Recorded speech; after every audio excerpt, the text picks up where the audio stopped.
A giant UFO seen by 400 students and teachers in New Zealand. A 1970 event that occurred at Richmond School in Napier, New Zealand. Among the witnesses of the giant UFO were the principal, teachers, and 400 students. One of the most convincing UFO sightings occurred at Richmond School in Napier, New Zealand, and along with the school principal and teachers, 400 students saw a giant object in the sky.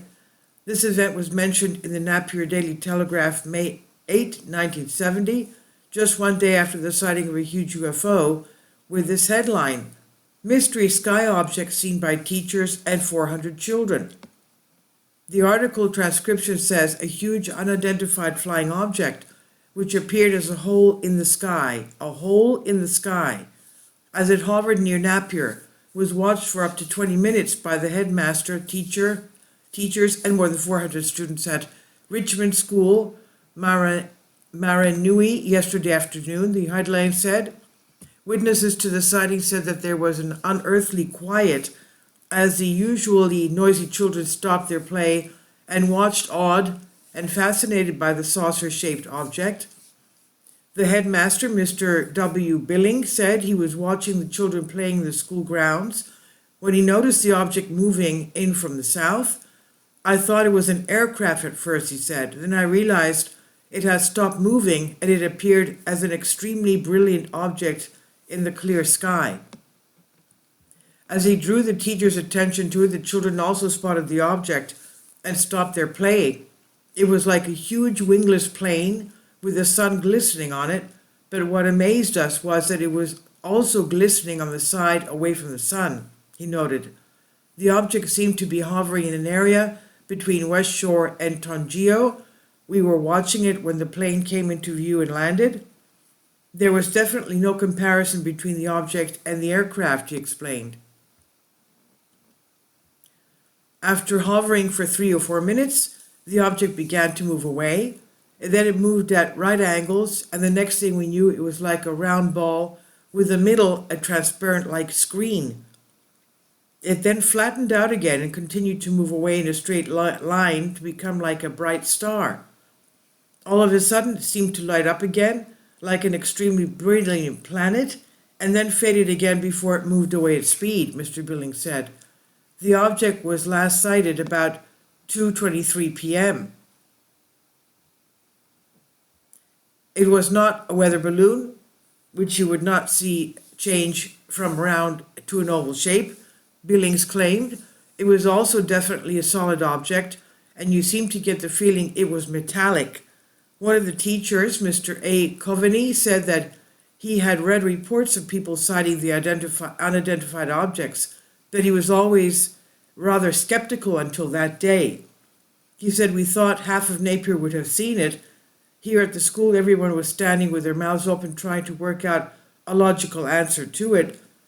A pupil had come to him for an answer, and he asked me if this was a flying saucer, and I said yes, because I couldn't think any other answer to give," Coveney said.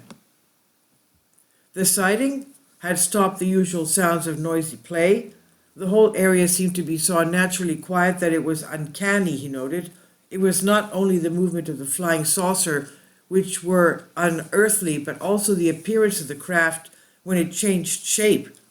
There was an iridescence from it, and it looked as though it was actually a hole in the sky, just as if you were looking through into another dimension, the teacher said.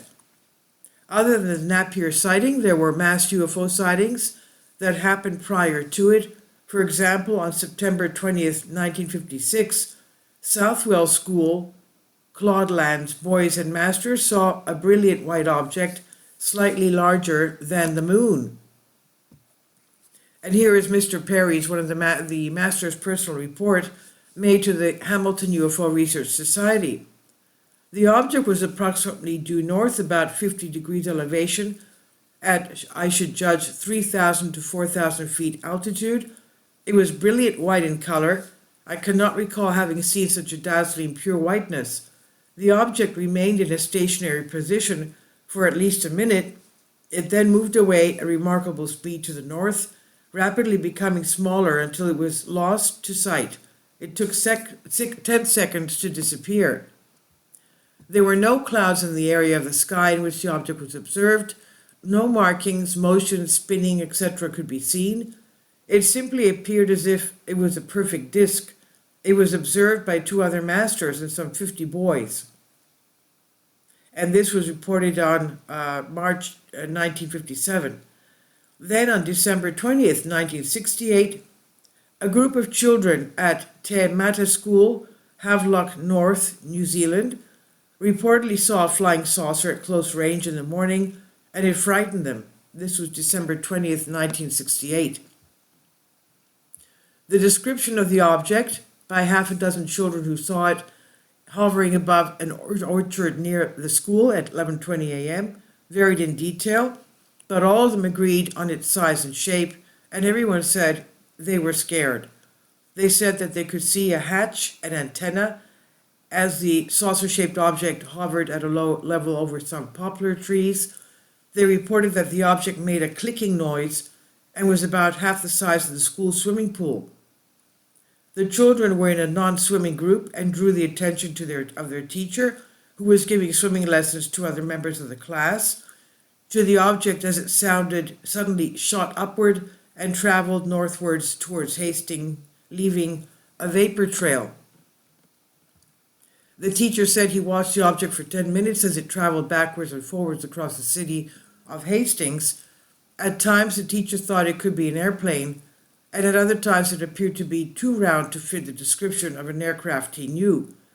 The parents of 32 pupils of Te Mata School, Havelock North, no longer joke about flying saucers. All of their children say they saw one of those outer space objects floating above their playground on Friday morning. This is Wellington Sunday News, December 22nd, 1968. The mass sighting of the giant New Zealand UFO joins a list of other sightings with a large number of witnesses, perhaps the most remembered being one of the most recent cases when the sighting that happened in the famous Ariel School in Zimbabwe in 1994. On that occasion, the children not only saw the flying objects, but also landed, and the object landed, and its crew members even showed themselves. This is fascinating, and this is on Collective Spark. Please leave your comments, and thank you for your support. Support my Patreon account. The daily posts are 5 videos daily, and they are totally different from what I have on my YouTube channel. Thank you so much for your support and that you find all my content so interesting. You'll find the Patreon account details in the description box below.